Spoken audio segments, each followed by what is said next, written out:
राष्ट्रवादी शरद पवार पक्षाचे ज्येष्ठ नेते अंकुश काकडे सध्या आपल्या सोबत आहेत. आपण त्यांच्यासोबत चर्चा करू.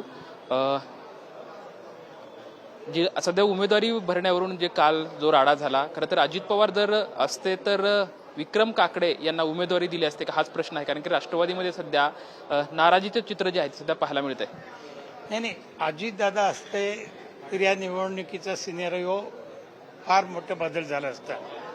अजितदादांच्या हायतीमध्ये कोणाला तिकीट दिलं गेलं असतं याचं भविष्य काय आपण सांगू शकत नाही. पण दादा असते तर या बाबतीमध्ये योग्य उमेदवाराची निवड त्यांच्याकडनं केली गेली असती आणि दादा असते तर दोन्ही राष्ट्रवादीचं विलिनीकरण झालं असतं आणि मग त्यावेळेला कोणता उमेदवार द्यायचा काय द्यायचा त्याचा निर्णय दादांनी घेतला असता. काल ज्या काही घटना घडल्या त्या घडण्याचा काही प्रश्नच आला नसता. पण दादा ज्यावेळेस हयात होते त्यावेळेस संजय काकडे आणि अनिल भोसले यांच्यासोबत त्यांचे काही वाद झाले आणि आता संजय काकडेच्या मुलालाच उमेदवारी दिली, निष्ठावंतांना डावललं जाते.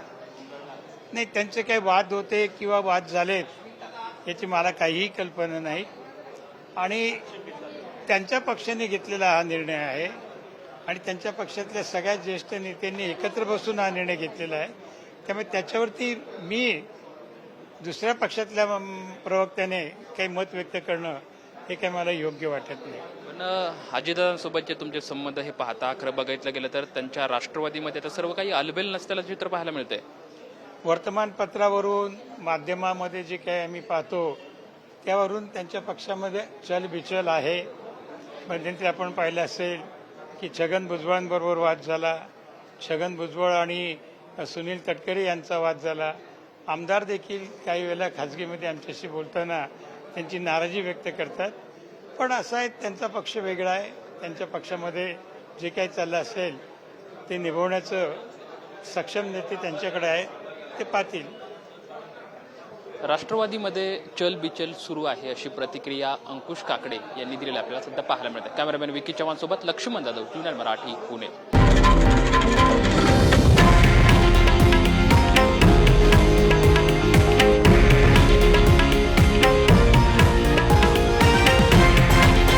हे आहे देशातील नंबर 1 न्यूज नेटवर्क आणि आपण पाहत आहात TV9 मराठी, एकमेव.